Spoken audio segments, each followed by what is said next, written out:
All right, so we are going to start with District 4. The candidates' names are up here. We had given you their pictures if they had a website, and pictures on their website there as well. So it's your program, so you can follow along. We are going to go in order from left and right. The order was chosen by random draw, and so you have the microphones. Just switch them on, and away you go. Tony Provine, District 4 candidate, 2 minutes. Is this working? Oh, great. Hi, my name is Tony Provine. I'm a candidate for Seattle City Council, District 4. And I'm running because I'm passionate about my neighborhoods. I'm passionate about serving the people in my district. I've been a neighborhood leader in the district for several years now. And I have seen a lot of changes, and I've seen a lot of issues that haven't been addressed. So that's why I'm running. A little bit about my background. I have a master's degree. I've in government and politics. I've served in state, federal, and county government agencies, and I directed nonprofits for 10 years before I moved to this area to start a small business. I'm passionate about the issues that we're facing, and I've been representing my neighborhood, the Ravenna Bryan Community Association, as their president, and I've co-chaired the Northeast District Council, representing them as well. I know that from talking to people in the neighborhoods, in the district, that public safety is one of the prime concerns. I want to increase the size of the police force and establish some more community policing, and hopefully we'll get better response times and deter some of the crime that we're seeing. I also want to see our city become more affordable. We need more affordable housing. That can be accomplished through affordable housing linkage fees and other options, including inclusionary housing, municipal bonds, use of city property. There are a number of different items that we can use. I also believe that we need to finally have developer impact fees to pay for our schools, roads, parks, and fire services. Long time coming, we need that very much. So in closing, I want to have a more affordable city, a smarter transportation network that works for all of us, and that is not as expensive in the coming years for taxpayers and for all of us here. I also want to tell you that I'm a dedicated community activist, and I will always be your representative and the strongest voice you have in City Hall. Thank you. Yeah, you can go ahead and clap. That's perfect. The only thing we don't like is sneers, jeers, and, no boos. Michael Maddox, next. Leave that last one alone. My name is Michael Maddox, and I'm running for Seattle City Council in District 4. I'm running because I believe that we have a housing affordability crisis here in Seattle that we must address. And I think that it's time for us to look at creative and new ways to do so. Whether that's utilizing bonding capacity in order to build new housing units within the city, whether that's making sure that mother-in-law apartments and backyard cottages are easier for people to utilize as part of our plan. We need to come together and push forward to lower the cost of living for people all across the city of Seattle, while at the same time preserve the affordability for our small businesses in this city so they're no longer being pushed out. I think this is an important thing that we can do. I'm running with a background working in parks, making sure that we have neighborhood funding for parks, and that when we said an opportunity fund, for instance, was going to go to neighborhood parks in the last levy, I was able to work with people like Donna Hartman Miller to ensure that that money did in fact go to neighborhoods, because that was the right place for it to go. Prior to that, I had a lot of experience working at Group Health Cooperative and taking part in my union, ensuring that we were protecting worker benefits and we were protecting worker pay for the lowest paid individuals. That is why I believe we must continue to invest here in Seattle to ensure that the lowest paid workers, that their wages are protected, that their benefits are protected, and fully fund the Office of Labor Standards to ensure that enforcement is accurate across the city of Seattle. Finally, I believe we must, and absolutely must, preserve and expand the social safety net by adding additional housing for homeless people in the city of Seattle, transitional housing, as well as access to opportunity, whether that be through apprenticeship programs or their job training, so folks can have a ladder out of poverty. Having been homeless myself once, this is something that's very important to me personally, and I will be your voice for that issue on the Seattle City Council. Again, my name is Michael Maddox. You can learn more at michaelmaddox.com, and I look forward to a productive forum tonight. Thank you.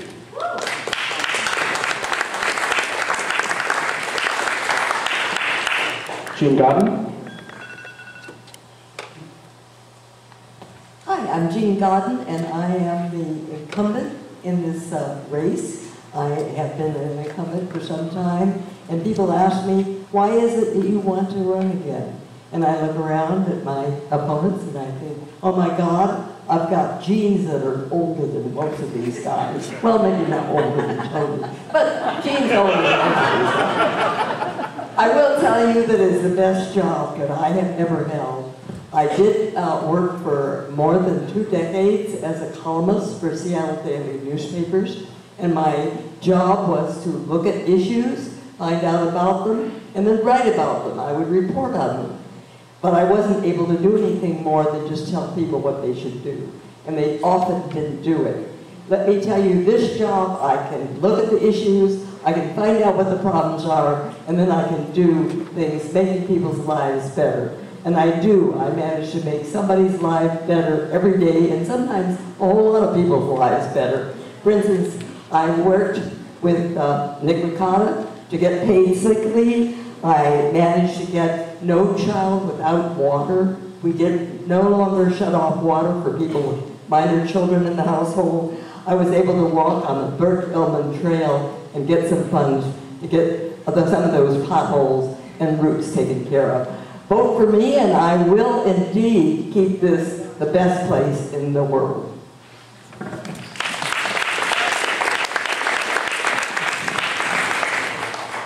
Rob Johnson.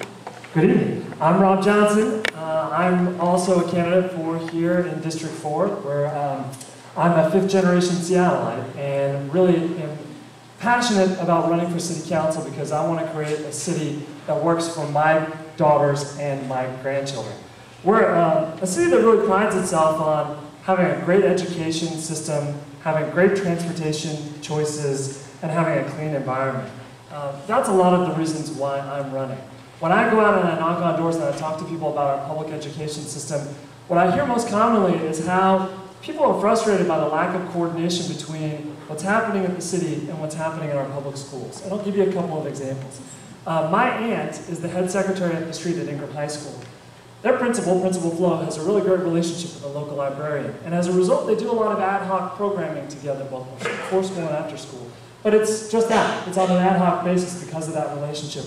I think we should be doing more to use the city resources to support students in our public schools, particularly low-income students and students in working families who need more opportunity to make sure that before school and after school, they've got great educational environments that they can thrive in. On transportation choices, I run an organization, a nonprofit called Transportation Choices Coalition. I've been very active in this issue. The 4th and the 5th districts seeing the benefit of that activism. I was the deputy campaign manager for the light rail plan that passed in 2008 that's under construction right now.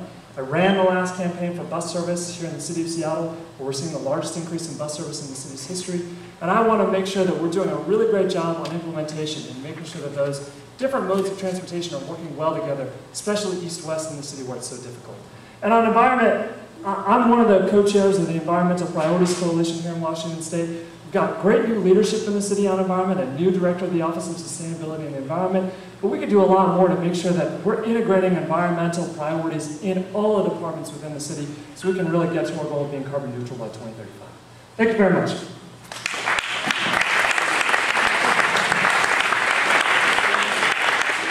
Hi, Abel Pacheco. Hi everyone. I apologize for my tardiness, a little tardiness there. I was speaking at a graduation for at UW. So, I apologize for being a few minutes late. My name is Abel Pacheco, and I am running because I am a man that I believe that can best represent my community. I currently work as the Assistant Director for External Relations at the University of Washington. I am a graduate of the Evans School of Public Affairs, and I also used to live in Wedgwood, but I currently live in Wallingford, where I serve as the Quality of Life Chair for the Wallingford Community Council. When I looked at all of the issues that are affecting our city today, I thought that I could add the best value and also represent all of us here today with respect to how we're going to fix those challenges and address those challenges. Policing. For 4 years after graduate school, I worked at the Seattle Police Foundation, where my job was to see the life of an officer and tell their story and see what it's like in terms of building effective community partnerships to improve the safety of our neighborhoods. I did my job well. But I also have a lifetime experience as a man of color, and I understand the angst that our communities feel and why we must get community policing and policing in general correct. While I was in grad school, I also worked at the Seattle Foundation. I currently live, and I'm the only candidate that lives in a mother-in-law apartment, basement apartment. Since my days in graduate school, I live in nothing but ADUs. Walking out of graduate school with $90,000 worth of student debt, I can tell you what the struggle is to find affordable housing while also trying to pay back your student loans. Issues of technology and infrastructure. I want to look at our infrastructure and look at how we can utilize our technology, existing technologies today, to create a more responsive government, but also to make a more efficient government with respect to our transportation and our broadband systems. Again, my name is Abel Pacheco. I'm running for Seattle City Council, District 4. Thank you. And you can find out more information on abel4seattle.com.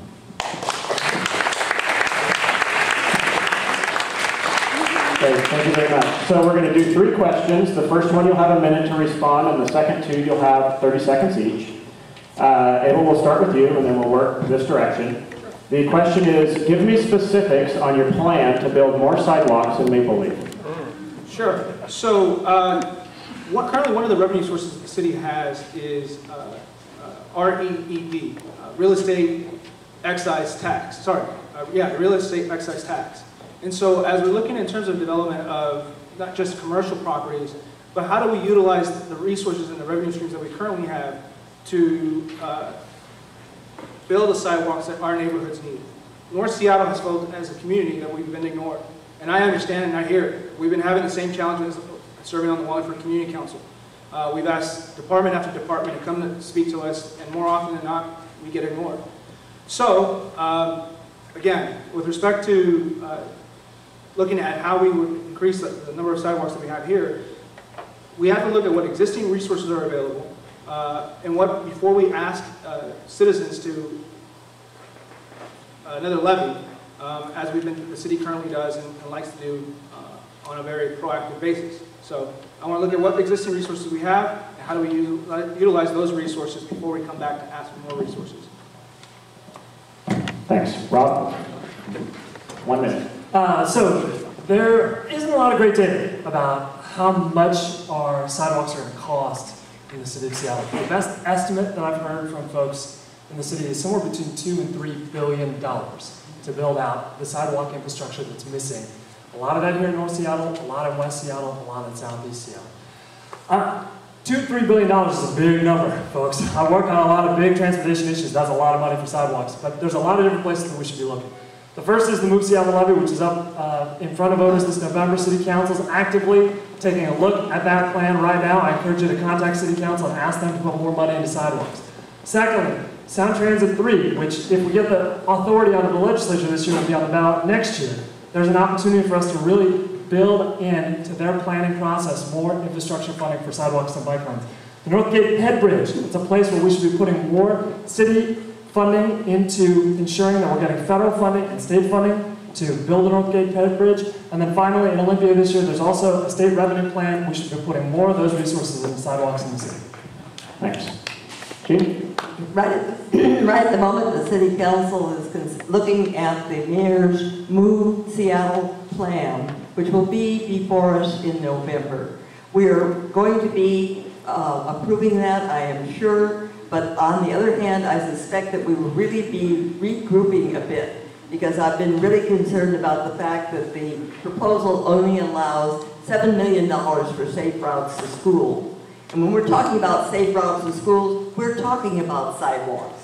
We're talking about places where kids can ride their bicycles to school. And I'm sure that we're going to put a good deal more money, and I do recommend voting for that levy. I think it's very, very important. We have billions of dollars, actually, that we are in need of fixing our infrastructure and transportation. We've got to have a city that is safe and that moves.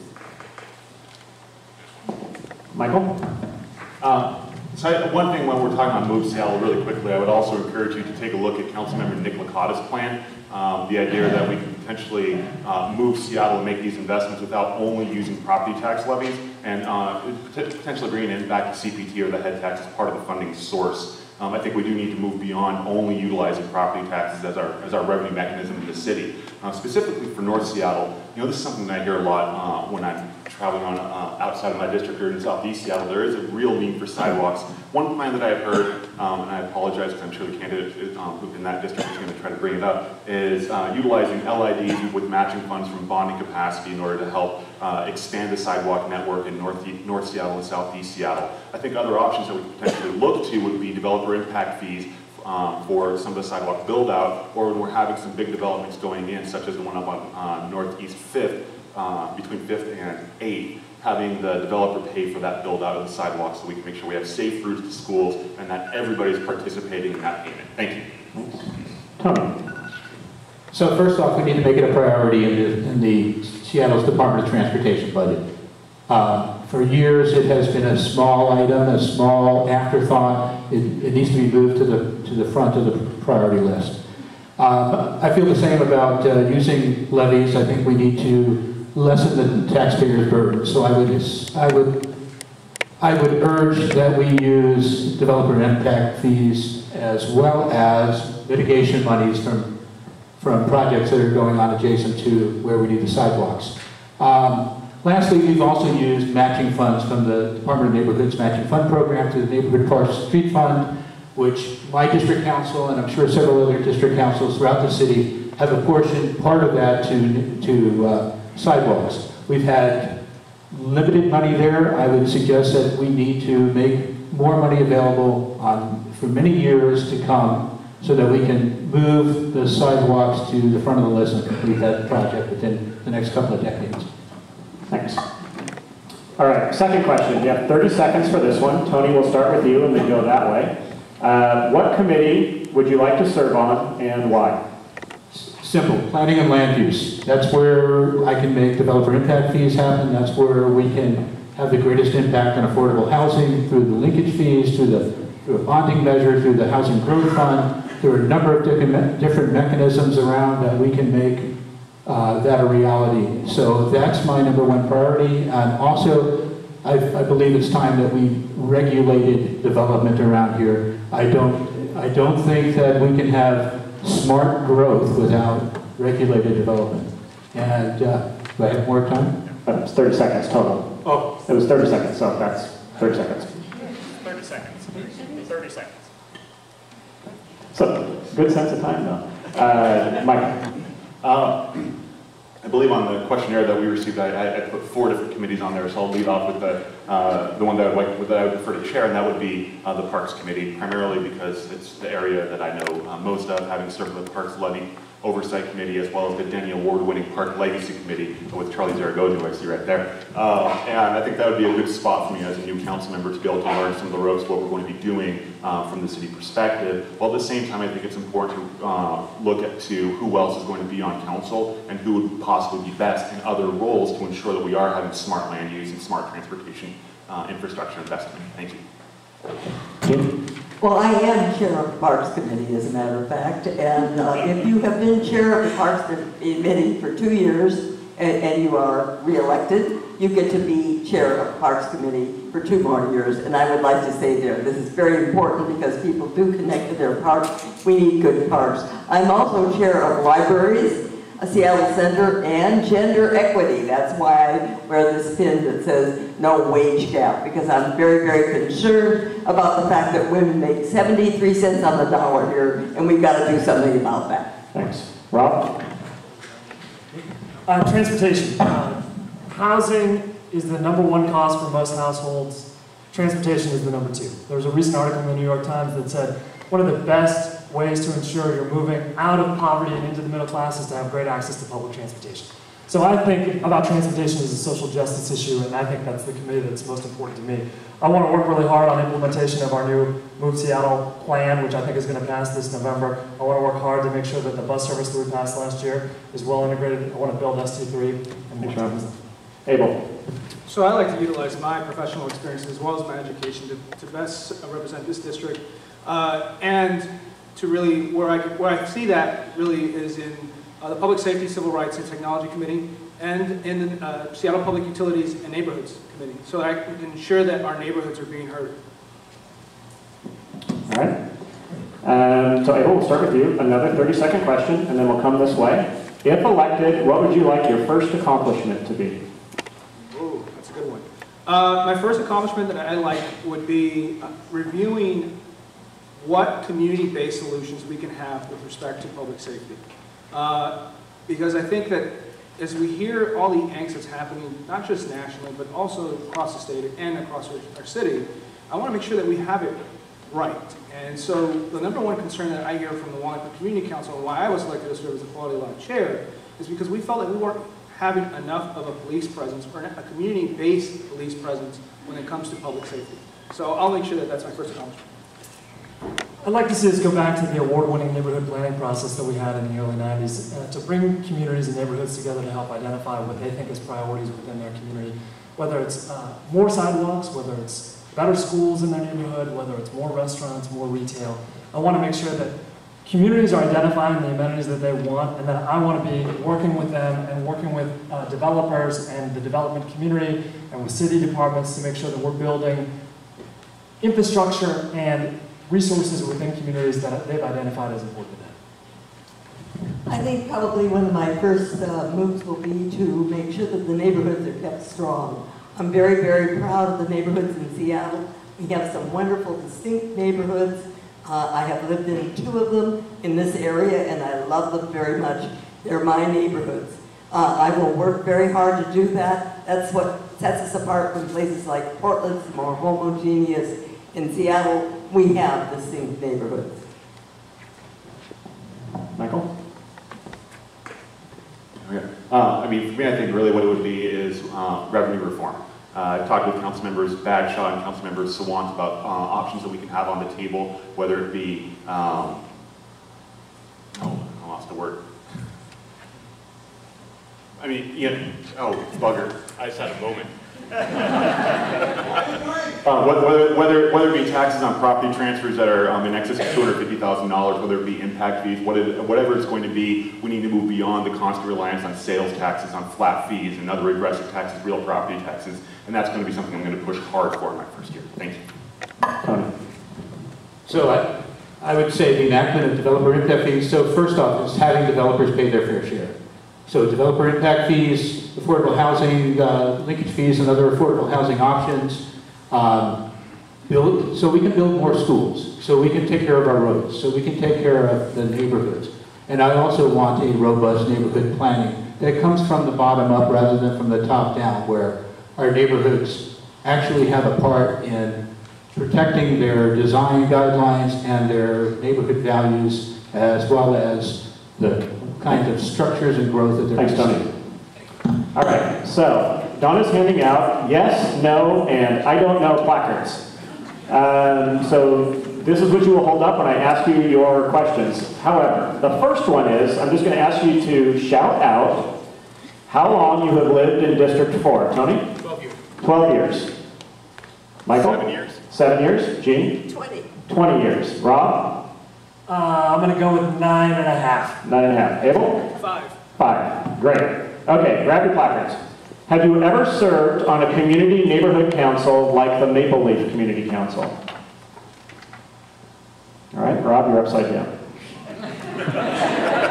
One or two different ways. Do you, okay, down. So, do you support removing parking on Roosevelt in the Maple Leaf neighborhood to add a bike lane? None? Put them up. All right. Do you support a First Avenue Northeast separated bicycle path from the Northgate Transit Center south all the way to connect to 75th? First Avenue south, all the way south to connect to 75th from the Northgate Transit Center, all right? Do you support removing parking on Roosevelt and Maple Leaf for a dedicated bus lane?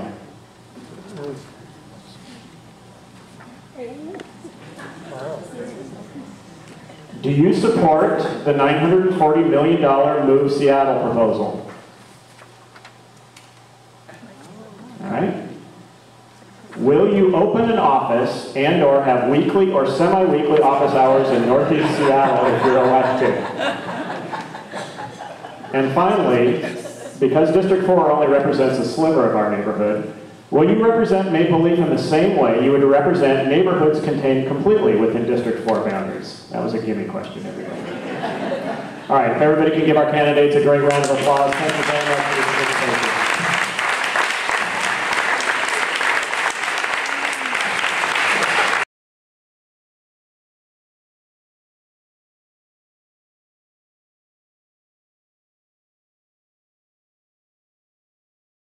So the process by reaching out to candidates, so what we did was we looked on the Seattle Ethics and Elections website and used the contact information that they had filed when they ran. If we didn't get a response right away, I went up to the Washington State Public Disclosure Commission website and grabbed their contact information from their required public disclosure. And so we tried 3 or 4 times by email, and if I hadn't heard from anybody by Thursday, I called the phone numbers that were listed up there. There are, we posted on our website, our Twitter page, our Facebook page, and the District 4 and District 5 Facebook pages. So we made a real effort to try to contact everybody. So we're going to go in order like we did last time. We've got a 2-minute opening statement. Sandy Brown, you are first.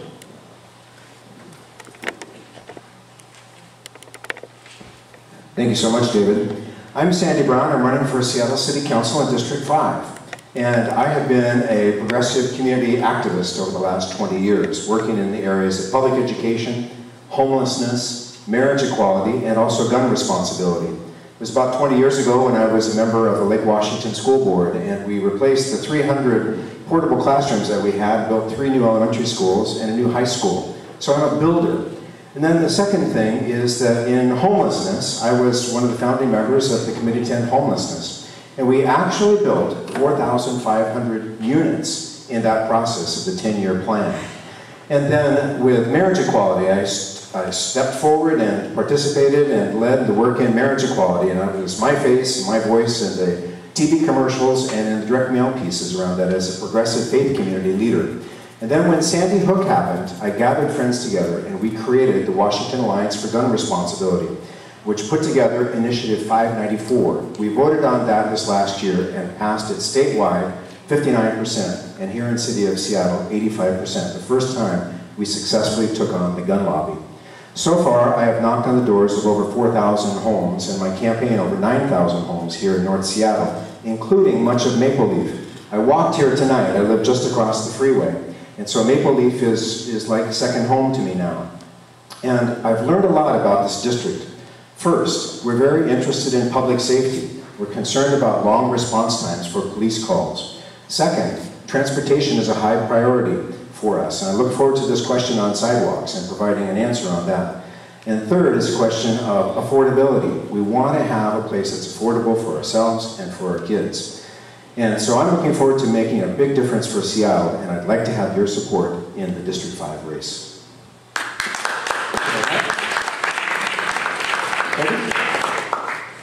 Hello everybody, my name is Mercedes Elizalde and I am running in Seattle City Council District 5. I am running because I am a direct service provider. I've been a case manager and a youth development professional all my career. I work directly with the people who are most affected by the policies that we make, and I'm at the front lines of what happens when that policy doesn't work out. I have been working as a case manager at the Low Income Housing Institute now for a couple of years, and I just recently moved into a new position to work in community engagement. So when you want to talk about what it's like to be out there as a developer and work with communities, I actually have the experience to know how to do that, and I know I can tell for-profit developers that we can hold them to a higher standard, that if we can do it as a nonprofit, they can do it as a for-profit. What I really came to this race with was realizing that a lot of the people who tend to run for election are people who are executives, been in their careers for a really long time, people who've been in politics forever, and we don't see people who work with people running for office. And having the district elections makes it possible for somebody like me to run. Makes it possible for somebody like me who has had to implement policy to be part of the decision-making process. Everywhere I go, people ask, are you going to have direct service providers at the table? Are you going to have neighbors at the table? Are you going to have direct workers at the table? And this is an opportunity for us to own a seat at the table. I've been also working at, volunteering as the co-chair of the Seattle Women's Commission, on the board of directors of the Tenants Union and the Children's Campaign Fund, and also with the Seattle King County Coalition on Homelessness. So I spend my days with people, and I spend my nights deep, deep in policy. I bridge the gap between being able to work directly with people and being able to think about how I can work myself out of a job. So I'm here to ask for your support, and I look forward to the rest of the questions. Thank you very much. Again, my name is Mercedes, running in District 5.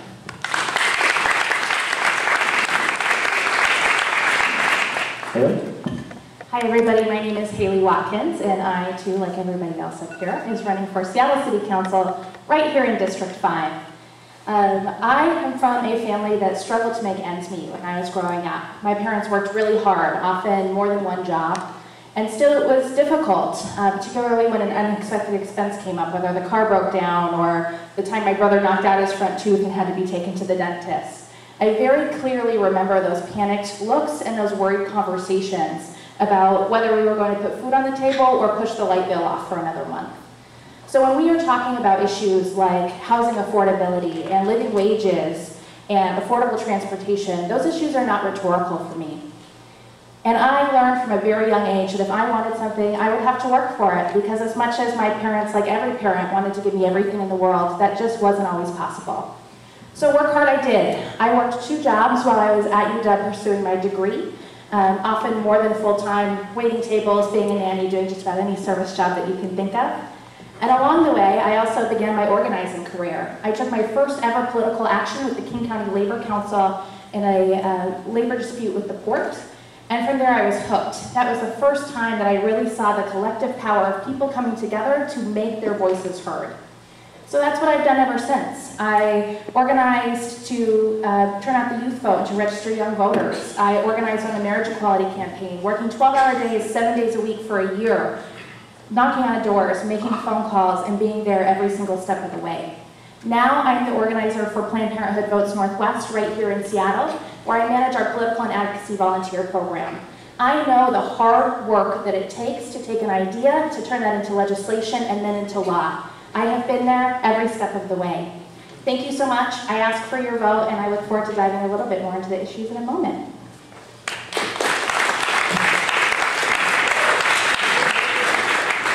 Deborah?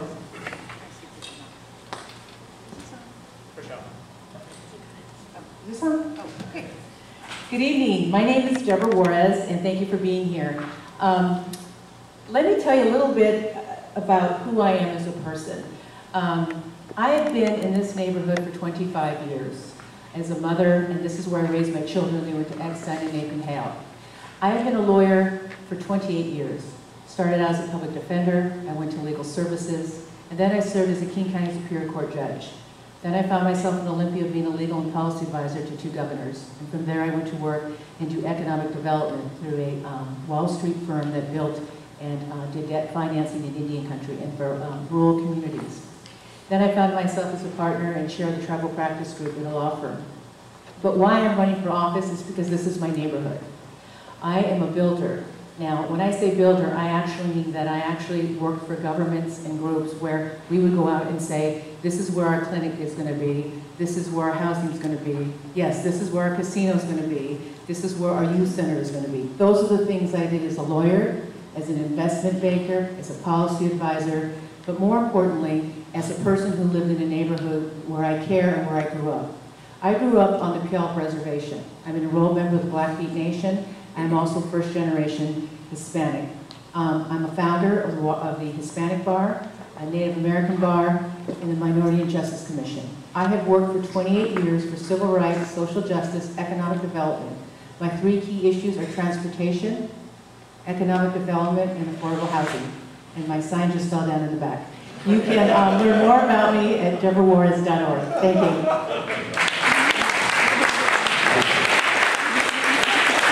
The tall guy with the seat with the crack. Thanks, Larry. I want to give a shout out to the Huskies, first of all, because Mike Callahan and the boys in the boat just won the 5th national championship in the last 5 years, which has never been done before in the history of rowing in the city of Seattle. And I'm so proud of those guys. I was a member of the team with Mike back in 1996, and I'm thrilled today. I'm a neighbor from Howler Lake. I walked here today also. I've been living in the neighborhood for 22 years. I built my house in Howler Lake as a builder. My career has been focused on commercial real estate. As an analyst, I've been an appraiser, an analyst, and most recently, for the last 5 of the 7 years, most recent years, I was protecting your deposits as an examiner with the FDIC, serving as a bank regulator, and evaluating credit at some of our near failing and failing banks. My job life has given me the opportunity to touch billions of dollars of transactions. I've seen the inside of every bank, and I've read just about every developer balance sheet in our region. I'm a volunteer. I volunteer at our local dog park at North Acres.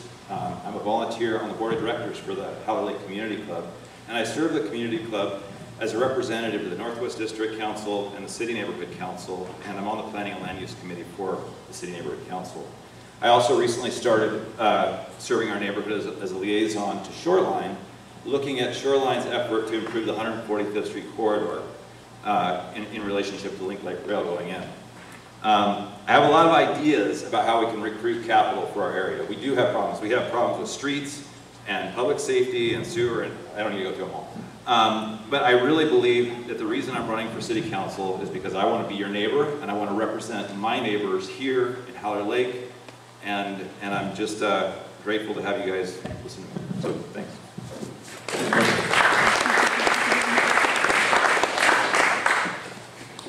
Hello. I go by my last name, Dash. It's pretty easy for all of you. In 1996, when I moved to this country from India, I worked for the Department of Commerce, doing a lot of international trade negotiations. But in 1996, when I moved in, I couldn't work because of my visa status. My wife brought me here. She's smarter than me. And in 1999, when I got my green card, when I looked for a job, I couldn't get a good job. I started as a busboy at the IHOP, Tulsa, Oklahoma. Became a server and then a manager eventually. Destiny brought me to Seattle in 2001. Boy, oh boy, what a great place. My family fell in love with this city, a great diversity, great cultures. And from the day one, I started working on building bridges across all communities, fighting for all the causes, social justice, engaging myself in human and social services and economic development, which was my passion. 2010, I never believed that I would be able to take a trade mission led by Seattle Congressman Jim McGovern and Lieutenant Governor Brad Owen to India, and got the first MOU signed between the North Seattle College and 2 colleges in India. Even now, students are coming from there. 2010, I took the Port of Seattle CEO to India to sign the first and only sister port agreement between Port of Seattle and a big port in India, Dhamra. Due to all these works in my economic development, Governor Chris Gregoire, followed by James Lee, put me in the Commission on Asian Affairs as the chair of the economic development, where I understood the mechanism of bringing in investments to our state. That's what I will be working on. Thank you. Thank you, Dash.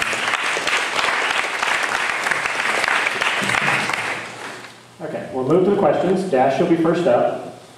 The first question, you might not be surprised, is give me specifics on your plan to build more sidewalks in Maple Leaf. You have 1 minute. Well, it is a common sense and it is a common knowledge or a general knowledge of fifth graders that we don't have sidewalks. And that is really not good. Seattle is a global city, and it is well known all over the world. And when we see the old, young, pets, cars, vehicles going on the same road without any sidewalk, it really drives me crazy sometimes. I have been living in my neighborhood since 2002. There has been no sidewalks in my neighborhood. So I support the Proposition 1 to get Seattle Proposition 1 this coming November. We should support that. We should get grants from neighborhood safety or wherever the possible source. And the most important thing is we need to create a new source of revenue. That's what I'm fighting for. Getting investments into the city so that we can create new source of revenue. Thank you. Thanks. Chris? So, Howler Lake also doesn't have sidewalks, so I care about this issue. I think the answer for the sidewalk problem in our area is going to come from us, the neighbors. In 1962, Howler Lake partnered with the University of Washington to study our area and figure out things we could do to improve our neighborhoods. And one of the things that we wanted to improve even back then was sidewalks. The answer they came up with all those years ago was local improvement districts and local road districts. The reason that's been tricky to implement is because it creates an equity problem. People who have challenges with their income have a hard time paying more property tax. I think the solution to that problem, though, is to look at our tax exemption policy and figure out how to provide tax exemptions for our senior citizens and for our people who are struggling so that we can apply an LID and still have equity. Thanks. Deborah? I knew this question was coming, and we've been hearing it on the campaign trail everywhere. It's been in every study I've read. We got it, and as a person that's lived here for 25 years in 4 different neighborhoods, as a homeowner and a renter, I got it. We need sidewalks. What I also know is how do you pay for that? So what you do is you look and you prioritize, and you have to target areas where you know you need them first. So my plan would be that it would be safety-based, that you would first look at schools, you look at public areas, you look where we would say elders live, or the elderly, or low, and also, I forgot the term that you use, but we say elders in my community. So if we're looking at sidewalks, we're looking at schools, we're looking at high-density areas, we're looking at transportation areas, we're looking at high-traffic areas, that would be my first area to look at, because we would have to prioritize that. And again, I will look at to make sure that it's safety-based, that we have the east-west egress between here and I-5 back and forth. Thank you. Thanks. Haley? So, like Deborah said, we get asked about sidewalks everywhere we go, so no surprise. I, for one, want to take a step back for a moment and just put out there that I firmly do not agree with local improvement districts. I absolutely think it's an equity issue. When you look in our neighborhoods and you see where there are not sidewalks, they tend to be in low-income neighborhoods. For example, Northgate Elementary School, just across the freeway, has one of the highest ratios of students on free and reduced lunch, no sidewalks anywhere in sight. Asking those folks to double tax themselves for a basic infrastructure thing that they should already have is not equitable in any way. I think that there are a lot of different revenue sources that we can consider. I, for one, am a proponent of any progressive revenue sources, so that's not sales tax, that's not car tab fees, and really making sure, whether it's through a commercial parking tax, whether it's through a employer head tax, whatever that is, it's going to take a strong advocate at City Hall to make sure that North Seattle gets our resources to us. Thanks. Mercedes? So for the sidewalks, I think what's really important is on top of redoing our revenue to make sure that we're getting the money in, because we really need to be investing in our general fund better so that our levies are for large projects, not for everyday infrastructure. But we also need to make sure that that money gets here. Time after time, project after project, we have seen the money that was supposed to go to sidewalks go to something else. So what we need is a new framework, and I'm proposing a framework of roads to necessities. So we've been using the framework of safe roads to schools, which has been really successful in prioritizing those funds. But we need safe routes to grocery stores. We need safe routes to transit, and we need safe routes to places of high utilization for jobs. And that's only going to come if we create that framework and say that that's where the money needs to go. It's beneficial to the north end, but it's also a conversation we can have across the city. So this is the neighborhood perspective to solve a citywide issue. And what I think is really critical about keeping that in mind is that we can't just rely on wherever the most accidents are. We shouldn't be waiting for children to die to fix the sidewalks. Sandy? Thanks for asking this question, David. Nobody knows about sidewalks more than you do. You've had fabulous work and done fabulous work on this for quite a long time. So the sidewalk issue is complicated. First thing to understand, as I've knocked on doors, is that not everybody wants sidewalks in North Seattle. It's a very interesting feature. We just assume that everybody does, but this is the valid reason for having local improvement district votes. Because neighborhood by neighborhood, we need to have a conversation about this, and we need to decide if we want these amenities and necessities in our neighborhoods. Now, it's important to note there are all kinds of different solutions that'll make this work. First of all, going through Maple Leaf is Lake City Way. It's a state highway. We can improve Lake City Way with some WashDOT money. Secondly, all of the arterials should always, by SDOT funding, have sidewalks. Third, move Seattle is ahead of us. Why does it only have 110 blocks of sidewalk spaces? Many different opportunities for us to be able to move ahead on sidewalks, but the first is a conversation right here about whether we want them or not. This is a 30-second answer. Sandy, we're going to start with you and go that way. The question is, other than sidewalks, what do you think matters most to Maple Leaf residents, and how will you address this issue if elected?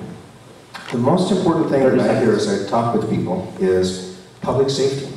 People are very interested in why does it take so long, like 4 or 5 or 6 hours to get the police out when there's been a property crime?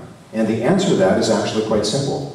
We are down in the number of officers in the North Precinct. We are 20 officers down in the last 5 years. And the reason for that is we're not able to get officers through the training program of the state.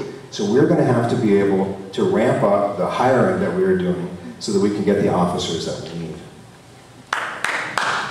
Mercedes? So what I've been hearing a lot is around affordable housing, and that's for renters and also affordable home ownership. The stories I've heard about people competing for home ownership, like they saved up money and they're ready to buy, and they're being outbid over and over again, way, way over asking price. And then we look at people who are trying to rent, and we see just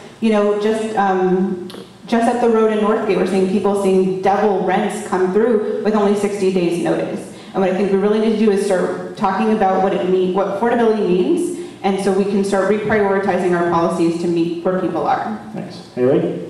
So I would agree with Sandy that the number one thing that I hear at the door is about public safety. And I definitely would agree as well that we need more officers. However, I think that there's another piece of that conversation that hasn't quite come up, and that's around police accountability. So not only do we need officers who are there to do the work, but we need good officers who are not abusing the power that they have. We all know that here in Seattle we have an incredible issue with excessive force and racially biased policing, and I hear about that just as often as I hear about somebody's home broken into. Thanks. Deborah? I used to live in the Maple Leaf, Meadowbrook and Maple Leaf neighborhoods in Holler Lake, and now I'm in Pinehurst. And what I've heard from different groups, and as a lawyer and certainly as a judge, is the neighborhood protecting its integrity and character. The concern of zoning, land use, single family, whether you be going to multi-family housing, and transportation. So how do you have the best of both worlds, where you recognize growth, but you understand that you need transportation and growth for Seattle? That was still mine. And as much as I agree with everybody on public safety, we got the same problems in Howard Lake. We've got break-ins and car prowls and all kinds of problems publicly. But zoning creep is a huge problem also up here, because we've got micro zoning changes happening and developers getting access to property rights that globally we're not getting. So I think we need to protect our neighborhoods and the identity of our neighborhoods, and we need to, as a community, come up with a plan for how to allow growth in if we're going to. Neighborhoods should be deciding what that zoning change is going to be. Dash? Well, housing impacts 3 categories of people. People who have it, people who rent it, and people who don't have either. So as a council member, I would rather spend more time with the homeowners to see if they are getting true value of their home, if they are satisfied with the zoning. I will spend more time with the people who rent it. What is their concern? How we can solve that? And I have been a real fighter for ending homelessness. So I'll be working on this 3 fronts. Thank you. Thanks, Dash. Another 30-second question, and Dash will be first, and we'll come this way. What committee would you like to serve on if you're elected, and why? Well, based on my advocacy work for last 13 years, I will definitely go for public safety, civil rights, and technology. That's what I'm aiming for, technology, because I would like to bring in investment to the city. If somebody opens 3 offices in Redmond, they can open offices in North Seattle. And that is the economic vitality. We need to create jobs here. We need to create the economic vitality here. That will be the new source of revenue. That's why I go for it. Chris? One of the reasons I'm excited to run for this office is my experience as a bank examiner gives me a lot of financial depth. and I am looking forward to actually being a part of one of the most boring committees, the budget committee. That's a great question. I'm glad you asked, because it was also in the questions that you sent us. City of Seattle has, I believe, 18 committees, and I looked at them, and quite frankly, I would love to be part of the Transportation Committee. I think that's the most exciting thing going on here in the North End now that we've gone to a district system. I'm very excited about hopefully getting our pedestrian bike bridge and looking at 130th and First about whether we have that second stop. But also I think it's important that with transportation, we all know how that all roads lead to Rome, that that's how cities are made, that's how communities come together, that's how you determine what a destination is and where people want to live, work, and play. Thanks. Haley?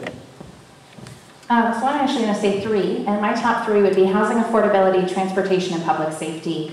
And that's because I think it's incredibly important, particularly for us here in the North End, to focus on the basics, and there is nothing more basic than feeling safe in your community, having a roof over your head, and being able to get where you need to go.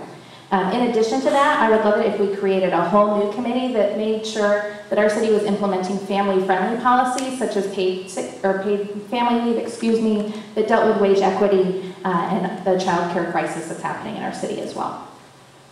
Mercedes? I would like to sit on the housing affordability and economic resiliency and human services committee. I think I said those out of order, but it's a very long title for that one. And that one because I believe that there's been a huge amount of disinvestment in our neighborhoods in this area. I really, really appreciate all the faith communities who've really stepped up to make up for the fact that the city government has not been supporting the needs of our community, but I want to be there to make sure we're reinvesting in community needs. And Sandy? With the affordability problems that we have and with the problems of homelessness, which street homelessness has increased over 30% in the last 5 years, I'd like to be on the Human Services and Housing Affordability Committee. Okay, and unfortunately we have 2 people who haven't showed up, but fortunately that leaves us time to do one more pass of questions. So 30 seconds. Sandy, we'll start with you and go that way. A resident of District 5 comes to your office asking for help to get a crosswalk. In as much detail as you can provide in 30 seconds, what will you do? First thing I would do is I would go out and see that location. I want to see it. I want to see what the issues are. I want to talk to the neighbors. And then the second thing is I would call SDOT and see what would it take to put a crosswalk there. And then we'd make the connections and we'd get it done as quickly as possible. Mercedes? Well, if I had my way, we would have a framework for safe routes and necessities, and we can look at that crosswalk and see how we can fit that into the prioritization of that particular framework in order to set aside the money that would be protected for that project to make sure to get it done. So my favorite part of my job now, and what I look forward to the most, is helping community members come up with a strategic plan. So as important as I am as an advocate, or will be as your city council member, it's also important to include the community in that advocacy work and creating a solid strategic plan for that to happen with that community member so they leave the meeting knowing what I'm going to do and what they need to do to keep the conversation going. That's how I would first approach that. Deborah?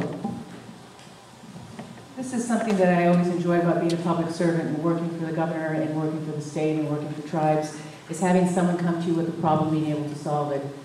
The first thing, of course, that you do is I could, of course, do everything that they've all said. You want to plan, you want to make sure you go out there, but you want to make sure that it's community-based, that you have the buy-in from the community, that it's a safety issue, and that you handle it, you take care of it. Chris? Well, as a guy who grew up in a little fishing village in Alaska, the first thing I'd want to do is go to Home Depot and pick up some paint. But as a city council member, I would hopefully have the opportunity to proactively work on safe routes. I really want to see some tools developed for our neighborhoods so that our neighborhoods can actually engage and promote their interests and actually be able to take initiative at solving their own problems. I think developing tools and a menu of tools that allows a neighborhood to initiate action within its own boundaries would be a really great thing. Dash. Well, the best thing to do is take the inclusive approach. To be a good listener, to listen to everybody, and include each and everybody's voice. Then you take action, and make sure, don't do the lip service. We need to do faster actions. I've been seeing for the last 10, 15 years. We keep talking about things, we plan about things, but things don't materialize that way. So we need to move faster, more aggressively. All right. So now it's time for the quick fire. You have yes, and if you flip it over, it's no, and you have I don't know, but the first one is a voice response. So, Sandy, we'll start with you. How long have you lived in District 5? You can just tell me, I'll repeat it. 1 year. 1 year. Mercedes? 1 year. 1 year. Haley? 2.5. 2.5. Deborah? 25. 25. Chris? 22. 22. Dash? 13 years. 13 years? Yes, 1-3. Perfect. All right, so grab your placards. Have you ever served on a community neighborhood council like the Maple Leaf Community Council?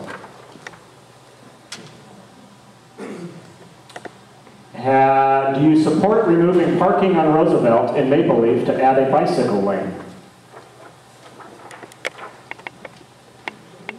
Make sure you hold them up high, everybody. Do you support a First Avenue Northeast separated bicycle path from the Northgate Transit Center south all the way to connect to 75th? Do you support removing parking on Roosevelt and Maple Leaf for a dedicated bus lane? For a dedicated bus lane, do you support removing parking on Maple Leaf, on Roosevelt in Maple Leaf for a dedicated bus lane? Will you open an office and or have weekly or semi-weekly office hours in Northeast Seattle if you're elected? Okay, here's the geek question that the last folks didn't get. Do you think the environmental impact statement for the Seattle 2035 Comprehensive Plan update adequately addresses Seattle's urban forest canopy?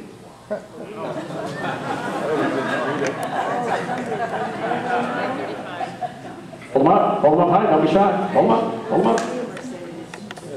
Everybody give a round of hand to our District 5 candidates, please.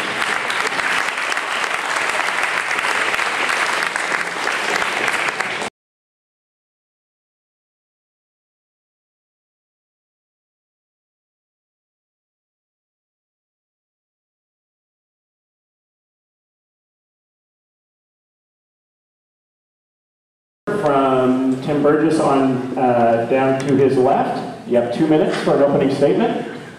So, Tim, fire away. Thank you very much and good evening. Thanks for caring about your neighborhood and our city. I'm Tim Burgess, running for one of the 2 at-large positions, position number 8. And I'm seeking this re-election because I not only love what I do, but I love getting good things done for you and all of the people of Seattle. Let me give you just 4 examples. In 2013, I introduced legislation that took all the revenue from the school zone speed cameras and dedicated that revenue to improving safety around our schools and safe routes to school. That's benefited Maple Leaf, that's benefited neighborhoods throughout the city. We've finished 30 of those projects so far. Second, I know you're concerned about public safety. One of the first things I did on the council back in 2009 is pass the chronic nuisance property law, which gave the city additional authority to shut down the Aurora motels, drug houses, and other nuisance properties in the city that were magnets for crime and disorder in our neighborhoods.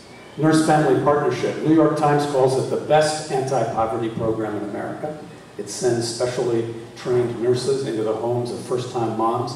Very successful. My legislation fully funded the Nurse-Family Partnership in Seattle, the largest city in the United States to fully fund that program so that all of the qualified moms who want to participate can. But what I'm most proud about is what you and the other voters of Seattle did last November when you said we're going to invest in our kids and provide high-quality preschool to give them a fair and strong start in their educational career. We know that we can move the needle on our kids and making sure they're ready for kindergarten and for a life of learning by providing that high-quality preschool. So thank you very much for your support in my previous campaigns, and I look forward to your questions and asking for your support tonight. Thank you. John?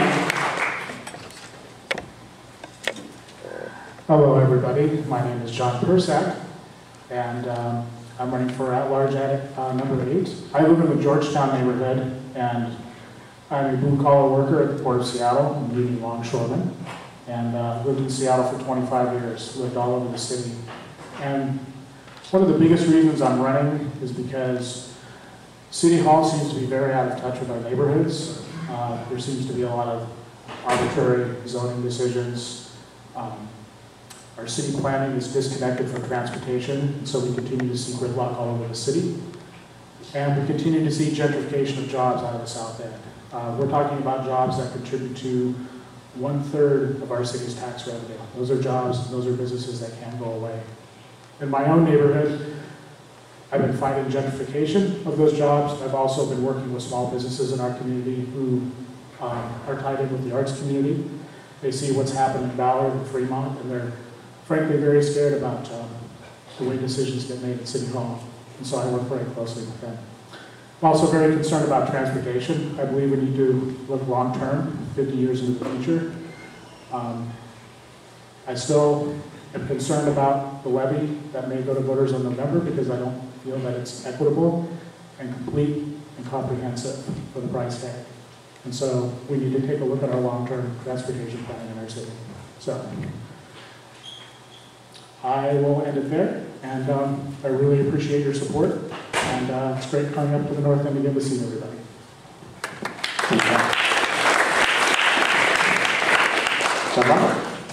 Hello, my name is John Roderick, and I come from the music and arts community in Seattle. I'm a musician and a songwriter, and I became politicized initially when the music community organized itself to fight back against city laws that made it very difficult for teens to go see live music. That was our policy 20 years ago, and the music community self-organized to fight back against that law. That was part of a politicization process that happened to a lot of us, and over time I was eventually appointed to the Seattle Music Commission, which was a commission we formed to protect the rights of musicians and artists. And now the Seattle Music Commission has been instrumental in reintroducing arts education into our schools. As many of you know, the North End schools do have arts education because they can afford it through their PTAs, but the South End schools have none. And so we started a program called Creative Advantage that reintroduces arts education into our schools. Last week we released a transportation paper. I'm very passionate about transportation in our city.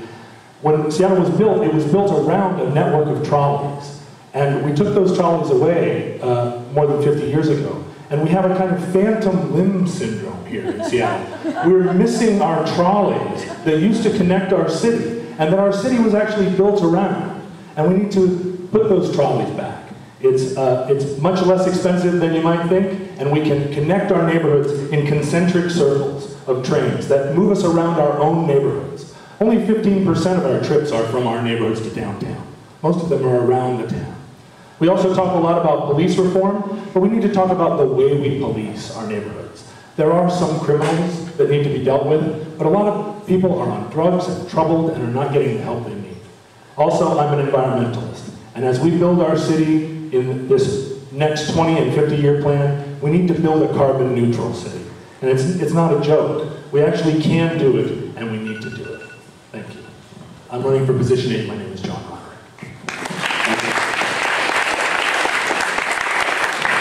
Okay, John, we're going to go with questions. This one you have a minute. We're going to start with John Roderick and work this way.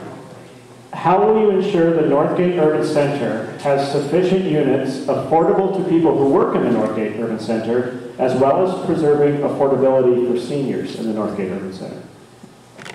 Well, I watched the seniors in my own community of Capitol Hill be displaced by gentrification, and they were moved out of their own homes because they couldn't afford to live there. I know it's a serious problem. There's a lot of room around Northgate itself to build housing, and we need to build tall housing there. We need to build big around Northgate to accommodate all the people that want to live in our city. Every neighborhood, I mean, when I was growing up in Seattle in the 70s, you never imagined that Maple Leaf would have a density issue, right? You moved up here to be free from that. And now density is coming everywhere in Seattle, and we need to accommodate it. The city can build its own housing, and when it builds its own housing, it also has the capacity to build preschools into that housing, and to build community centers in that housing. We need to build communities and not just silos.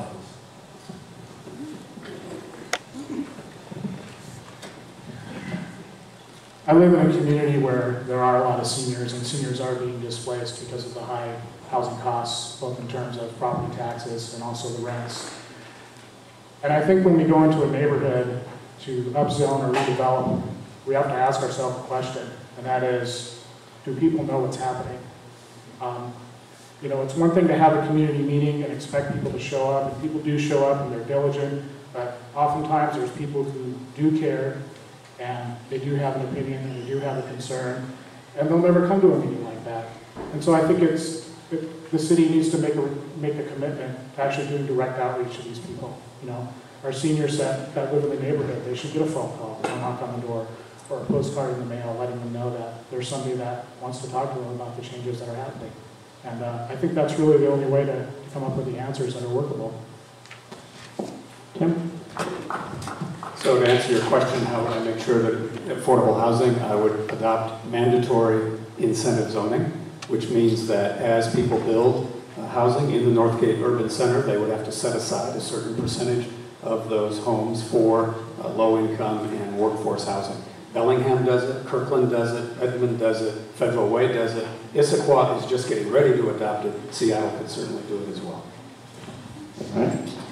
Second question, Tim, we'll start with you and then go the other direction. You'll have 1 minute for this one. Give me specifics on your plan to build sidewalks in the areas of Seattle, like Maple Leaf, that don't have sidewalks. So I would do three things. First, I would have a fundamental change in how we pay for sidewalks. I would take the cost of drainage off of the sidewalk cost and move that to our general public utility bills. So that would reduce the cost of building sidewalks by almost half. Second, I would establish a city office that would help neighborhoods identify, do you want to have a limited improvement area, and help pay for that. And I would use city matching funds to match those dollars that are raised locally. Third thing I would do is I would make sure that the city prioritizes where we're going to fully pay for sidewalks, like safe routes to schools and around schools and other critical areas, so that the city government is bearing that cost. That would be my three-point plan on how to build sidewalks. Thanks. John Persa? Yes. I don't think I fundamentally disagree with anything Tim has said on sidewalks, but I think the real issue that we're grappling with is really where will the money come from? And when we're talking about things like spending our bonding capacity to build a subsidized basketball arena in Soto that will exacerbate traffic problems, that's less money that could be spent on sidewalks. Another example is that when our traffic planning doesn't keep up with our density planning, again, we have problems that are exacerbating traffic problems, and that's more money that we can't spend on sidewalks. And the third thing is cost overruns on the tunnel. If we're stuck with those cost overruns, that's less money that we can spend on sidewalks. So we have to guard against the risk of the money just simply not being there at all while we plug all these emergencies that we've, in a sense, created for ourselves. Thanks. John Rotter. My three-point plan is there are a lot of ways to fund sidewalks in our neighborhoods. Speed cameras around elementary schools, right, is a potential revenue generator. Attaching the parking meters in the business districts around this neighborhood, attaching that income to paving, to doing sidewalk improvements in the neighborhood. But most importantly, the drainage problem is a serious one, and yet there are miles and miles of sidewalks up here that do not need drainage. So I would prioritize immediately the sidewalks that are simplest to build. And so often we don't build the simplest sidewalks or the simplest projects because we attach them to the most difficult. And we think that because the most difficult problem is hard to solve, that we can't solve the simple ones. So I live in Rainier Beach. We don't have sidewalks either. And I would love to see that. Big priority. Thanks. Because we have some extra time, I'm going to get one more question in. You have 30 seconds to answer this one. John Robert, you'll start, and then we'll come this way. Under what circumstances would you vote for higher density zoning in Maple Leaf? And when I mean Maple Leaf and not the part of Maple Leaf that's the Northgate Urban Center. Under what circumstances would I vote for a higher density? Density in Maple Leaf. I mean, I feel like density is coming to all of Seattle. And the choice is not between density or no density. It's between good density and bad density. And I am looking for opportunities to put people in Seattle neighborhoods that are livable and that are great and restore some of the vitality that our neighborhoods used to have. We've pursued a policy over the last 40 years of evacuating the city at 5 o'clock at night, and everybody is racing to get to their homes far, far away. And we have eviscerated our neighborhoods, and we can restore them by putting people here. John Persak? I think I could only vote for such a proposal if I am confident that everybody in the community has had an opportunity to weigh in, whether you're a longtime homeowner, whether you're someone in an apartment that has, slapped down the first last deposit and has invested time in the neighborhood. I think all of those things have to be considered. The small businesses, whether or not they'll be displaced, all of those things. Only when there's buy-in from all the stakeholders, then I would only feel comfortable. Tim? I would allow greater density in Maple Leaf through accessory dwelling units in single-family areas, so-called backyard cottages or mother-in-law apartments, those types of things. I may also favor increased density on our major transportation corridors where there's a major bus service. But other than that, we've said in the city, it's our policy to concentrate density in our urban villages and urban centers and to make sure that we do it there and do it right. All right. So now we're going to go to the quick-fire questions. You have placards in front of you, yes, no, and I don't know. The first one is, do you live in either District 4 or District 5? All right. Would you vote for funding to complete a pedestrian bridge over I-5 between the Northgate Transit Center and North Seattle College? Do you support the $940 million Move Seattle proposal? Hold them up. Would you support removing bike lanes on arterials and replacing them with bus lanes on arterials?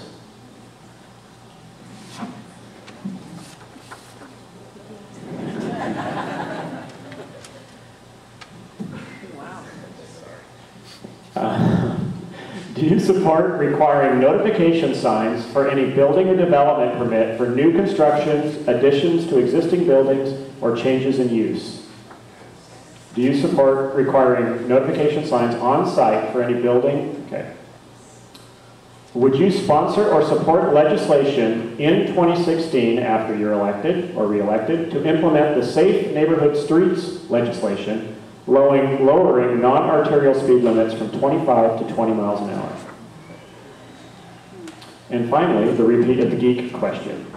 Do you think the environmental impact statement for the Seattle 2035 Comprehensive Plan update adequately addresses Seattle's urban forest canopy?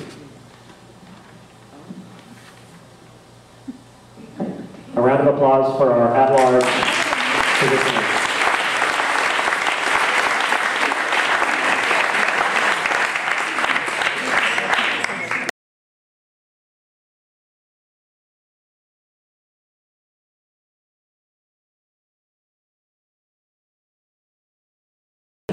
And we will start with Alan and go that direction.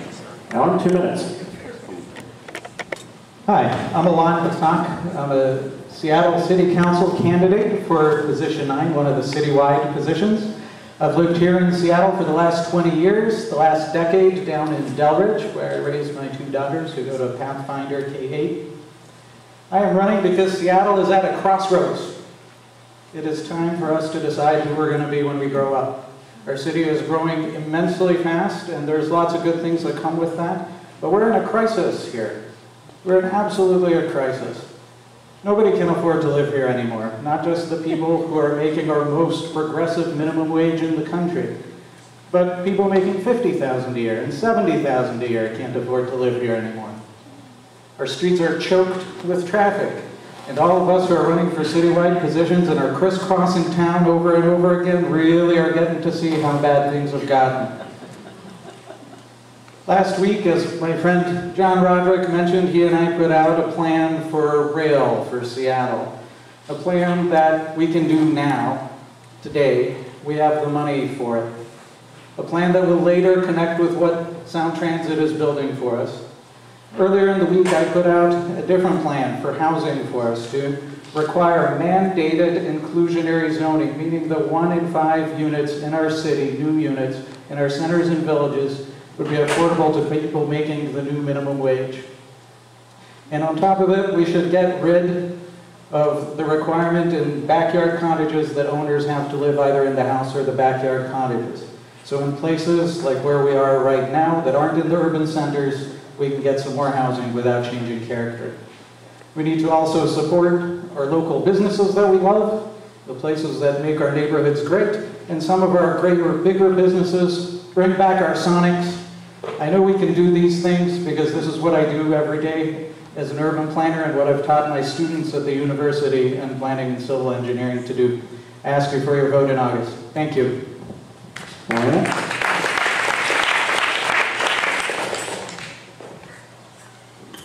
Hi everyone, I'm Lorena Gonzalez. I'm running for Seattle City Council position 9. Thank you all for being here and for being engaged. I am running for Seattle City Council because I believe that we are at a critical point in our history. And I think that I have the leadership, the skills, and the experience to be able to tackle some of the most difficult challenges that are facing our city. And before I address that, I just want to share a little bit about myself with you all. I have lived in the city of Seattle since 2002. I currently live in West Seattle, but I've lived just about everywhere in the city, from South Park, White Center, to Ballard. So I've made my way around town in terms of places where to live, and I've been both a renter, and now I'm very fortunate that I own my own place. I moved to Seattle, like I said, in 2002 to go to law school. I'm the first and only attorney in both my immediate and extended family. I'm only the second person in my family to go to college. I went to Washington State University and had to deal with difficult decisions that people are dealing with here today, and that's between whether do I pay the rent or do I eat today? Those are difficult decisions. I'm excited about being on City Council to work on issues related to affordability, public safety, police accountability, and addressing the social inequities that still face our city, including homelessness and the nation's worst gender pay gap. Thank you. Alex? Hi, my name is Alex Zimmerman. Yeah. Why I'm doing this stupid job? I don't know, I'll be honest. I'm doing this for all my life. 30 years ago I come here, escaped from Soviet Union, KGB, and communist system. And what as I see right now here is exactly identical what we have before in Soviet Union. This is exactly what is Iran. Because we need changes, guys. Only one man who wants to bring money back to people is approximately $2 billion per year. You understand what this means? Everybody has blood and money from you. For years, and I see this for 30 years, and I say, where is different from Soviet Empire to American Empire? So you elect in Seattle people again and again, same crook, who bring right now Seattle to collapse. I remember Seattle, nice, beautiful provincial city, and everybody happy. Look what has happened now. When we not stand up, not change everything, it will be absolutely collapse. This is my plan, salute to the nation. You know what it means? It's a problem what is we fix it. Yeah, city wax is very important, but it's a small problem. Nobody talking about a big problem, because it's crook. One got his brain wash you for another 25 years. It's exactly what has happened. When you don't start thinking about what has happened with America, with Seattle, and with our state, nothing will be changed. There's only one way we can do this. Together, change everything, bring America back to track. I want to talk to you, because my heroes is George Washington and Abraham Lincoln. Why? Because for 200 years, America showed to all world how it can be real democratic country, not democratic party, who acting like a mafia, like a crooks, like a bandita, suck blood and money from us. $15 billion for transportation, $7 billion for Boeing, $5 billion for teacher, $5 billion for tunnel. Where is people? 1,000 die right now in street. Thanks, Alex. Bill? Hi, I'm Bill Bradford. I live in the Central District with my wife and my 2 kids who are in Seattle Public Schools and in the Junior League of the Rat City Roller Girls. For the last decade, I've been a community activist fighting to protect our neighborhoods and to defend our quality of life here in Seattle.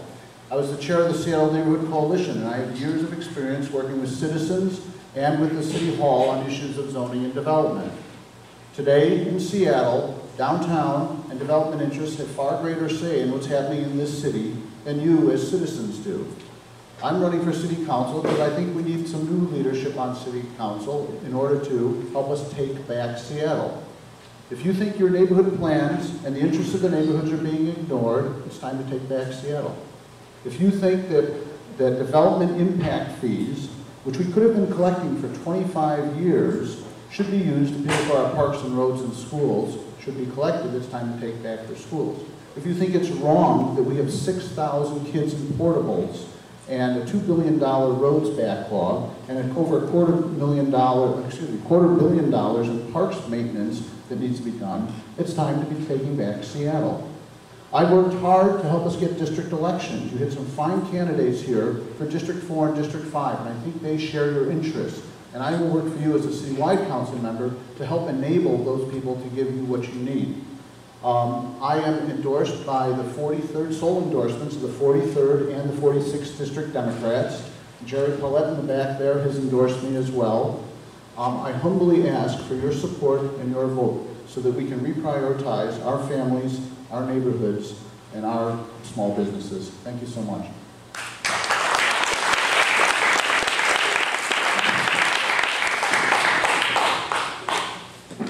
All right, we're going to the questions now, and we'll start with Bill and work back this direction.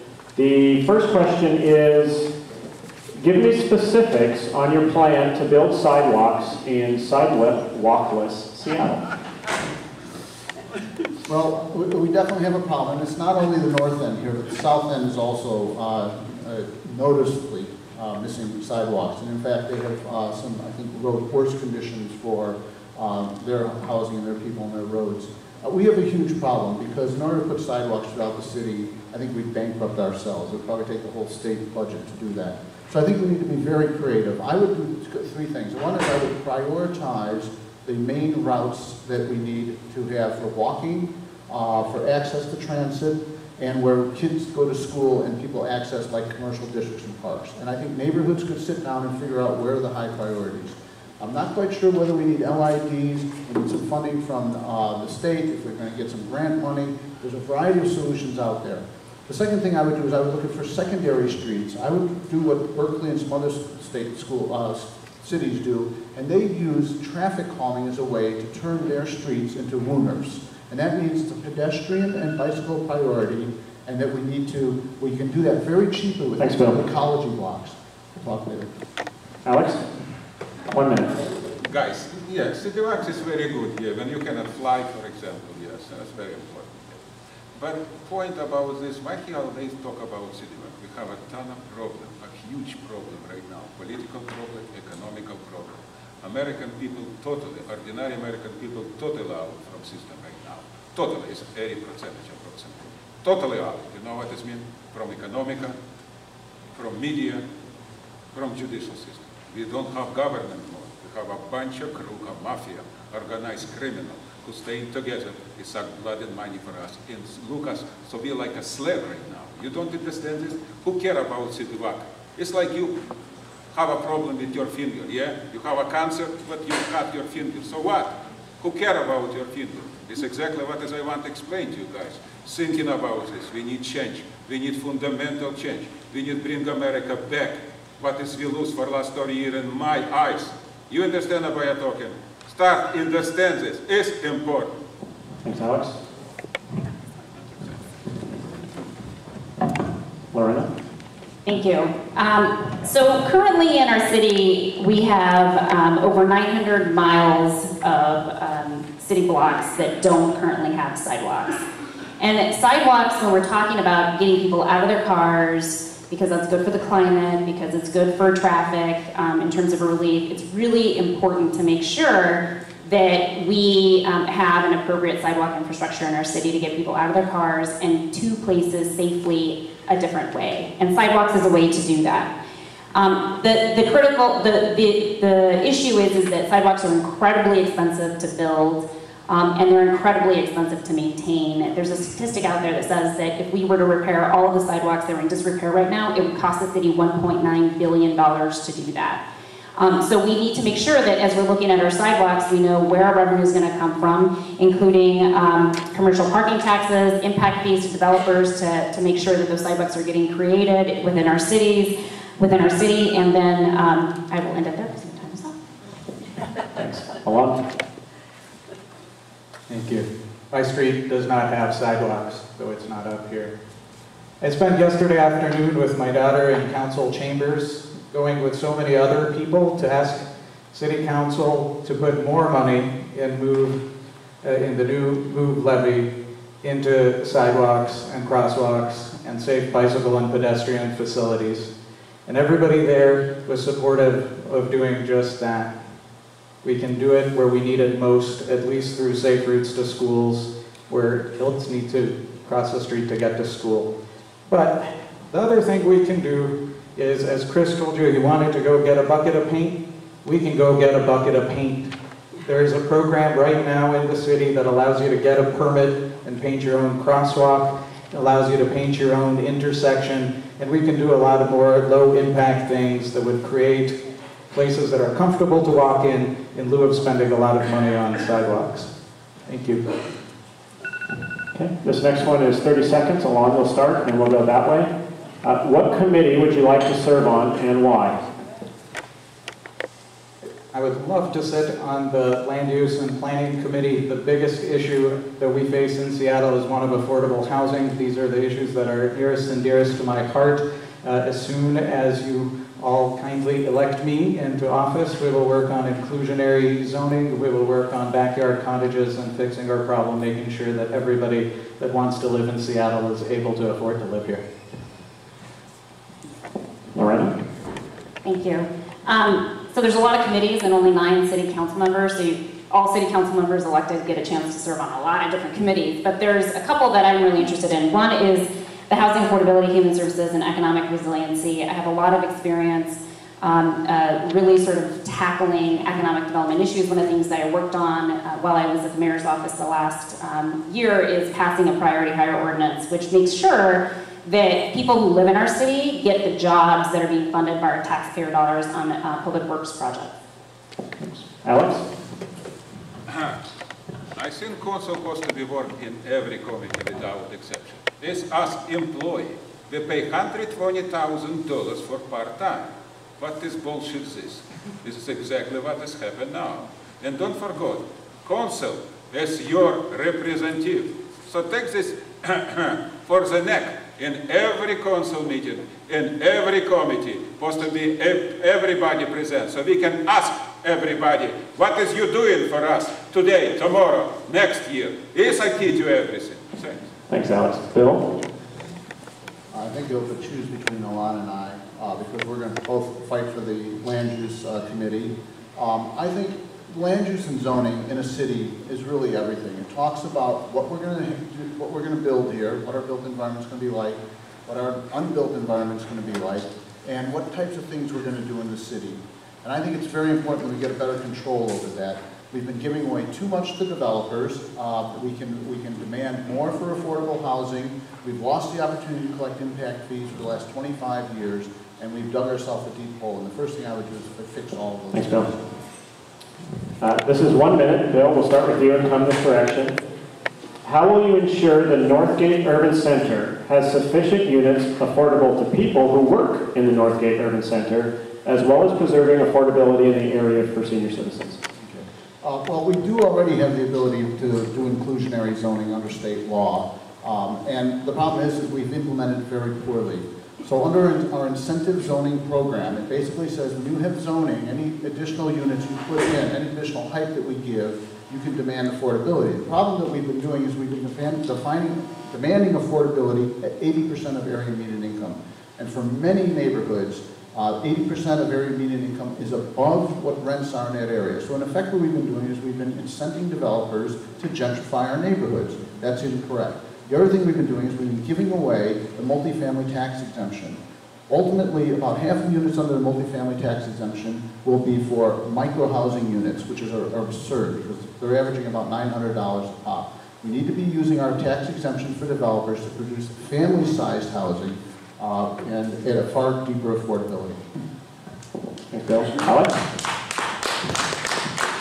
I live with this for 20 years. I never see everybody happy. My plan very simple. 50% all apartment go to people who make less than $40,000, mean from $0 to $40,000. No taxes for builder, no taxes for landlord. Give capitalism working for us. You understand? It's America about. This capitalism working for us. It's us capitalism. You understand about talking? So give development, give builder, give landlord absolutely freedom. No taxes, no nothing. 2 years from now, everybody will be happy in this city. This America about. If we have this before, in America have this before. You understand about your talking? This is key to everything. All restriction or limitation is a stupid. We need to make everybody happy. Guys, we have chance. We have a ton of money, a trillions. Thanks. Thanks, Alex. Lorena? Okay, so I think we need to prioritize funding for affordable housing in our budget and via creating new revenue streams to be able to build affordable housing, like the leakage fee, for example, which I'm supportive of. The other thing that I think we need to do is make sure that when we are building affordable housing that we're doing so in transit-rich neighborhoods or near transit centers, because again, the people who need affordable housing the most need to make sure that they can access transit so that they can get rid of an additional expense that they're incurring in order to live in our city. The third thing that I would say is that I would be in favor of doing a variety of land use code amendments that would tightly regulate and monitor construction of development in affordable units, again, near transit centers. And I'm in favor of the mandatory inclusionary zoning, which would force developers to build a certain percentage of affordable units in those areas. I would also focus on increasing tenant protections to make sure that renters who are living paycheck to paycheck in our city aren't unjustly evicted, and would lift some restrictions on backyard cottages and mother-in-law units. Go on.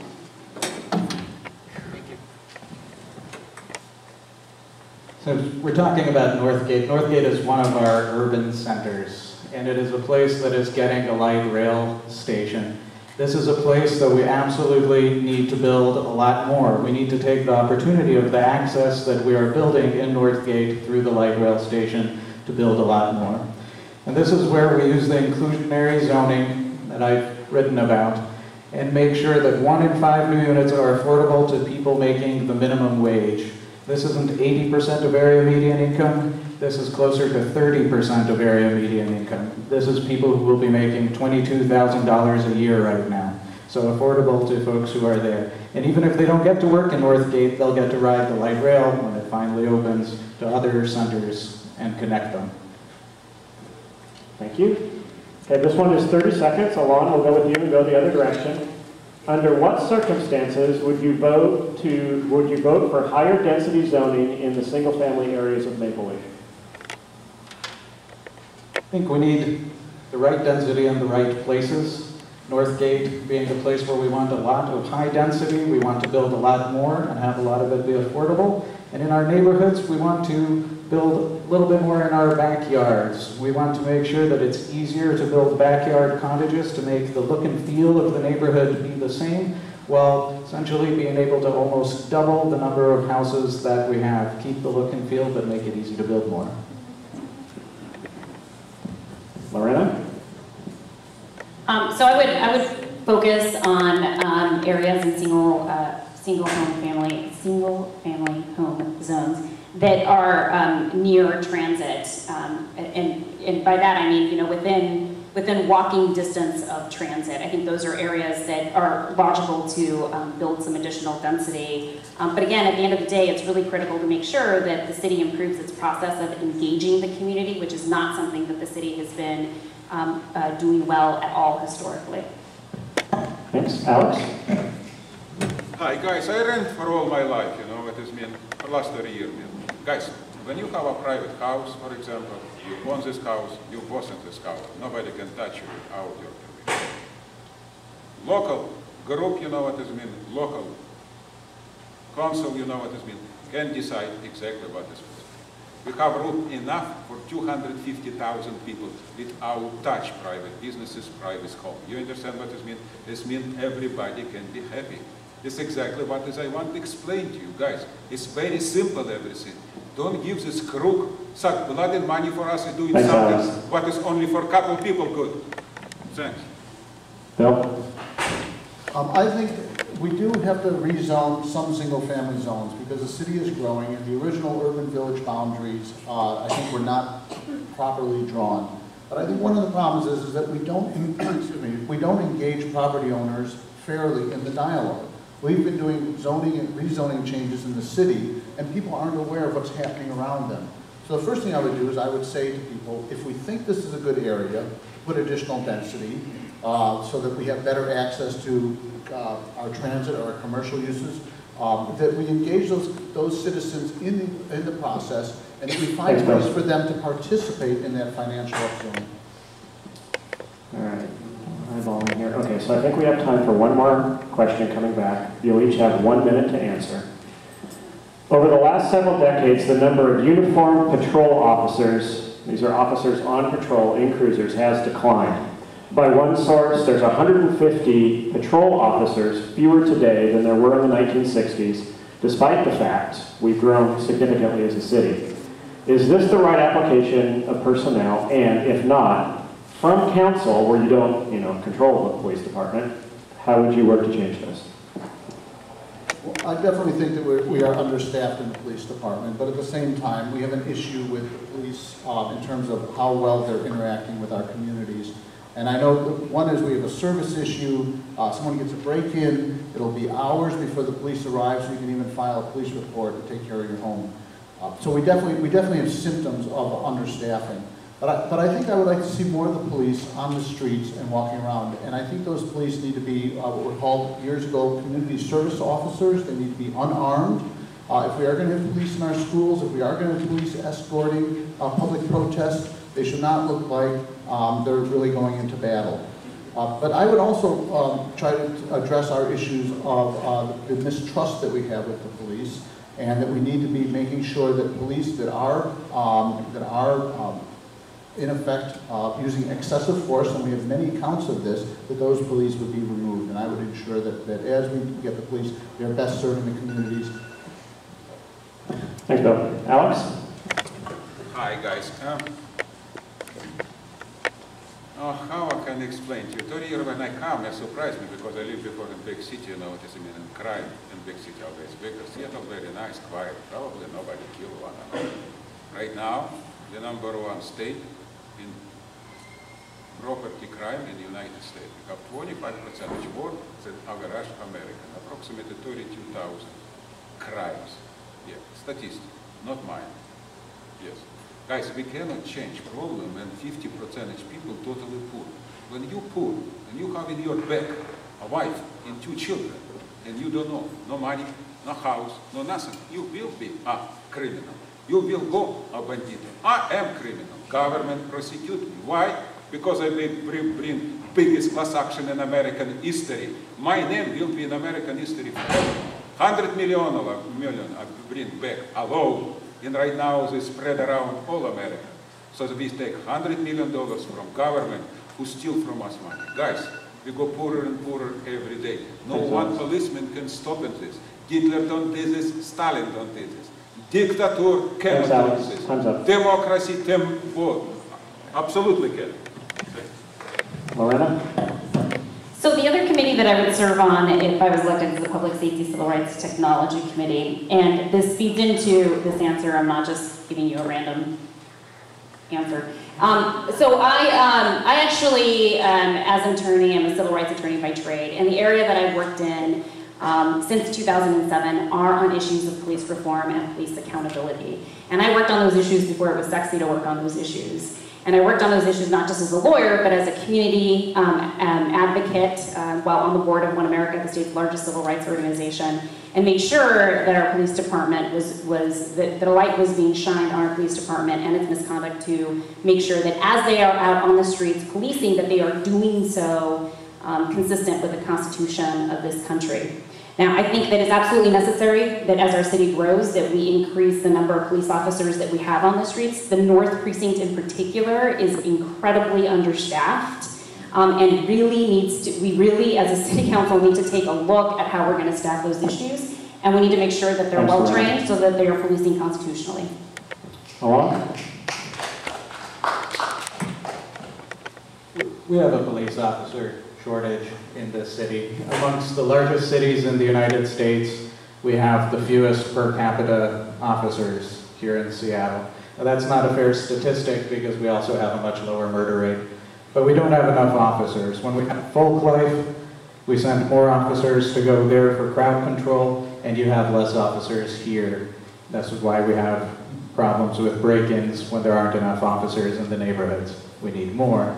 If you want officers to be on foot, if you want officers to be on bike, we need more officers because right now we have them driving around in cars because we need them to respond to 911 calls, and they can't do that by foot or bike.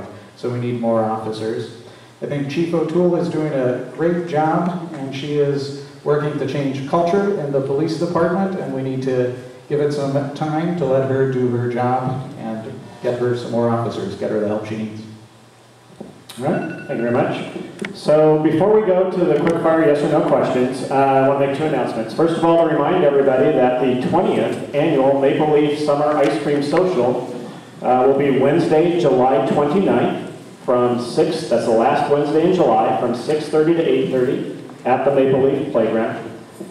We also are going to end a little bit early, so the candidates who are still here, if you want to meet them, I would suggest along that side and along the back row. If you would kind of wander over there to answer any questions that you have, so that allows us to take down while you are chatting with potential voters.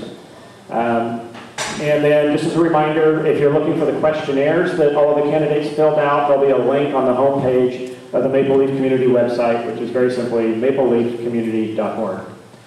And now for the quickfire questions. So yes, no, or I don't know on the placards in front of you. Do you live in District 4 or District 5?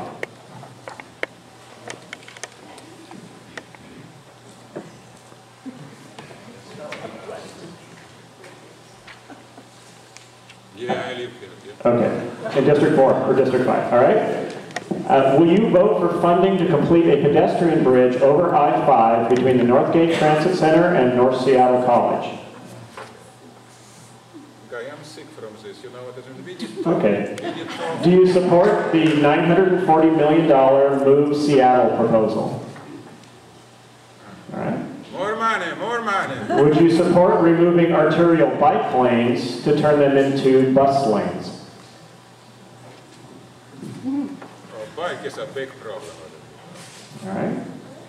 Do you support requiring notification signs for any building or development permit for new constructions, additions to existing buildings, or changes in use? All right. Would you sponsor or support legislation in 2016 to implement the Safe Neighborhood Streets legislation, lowering non-arterial speed limits from 25 to 20 miles an hour? No, it's a stupid idea. And then, that's what the no placard's for, Alex. Do you think the environmental impact statement for the Seattle 2035 Comprehensive Plan update adequately addresses Seattle's urban forest canopy? Okay. And the last question is, will you open an office and or have weekly or semi-weekly office hours in Northeast Seattle if elected? I will open 24/7 and people supposed to come to me every day. All right. Can we have a round for our position 9 candidates? And for all of our candidates. And please give yourself a round of applause, too. Thank you very much for coming. Have a good evening.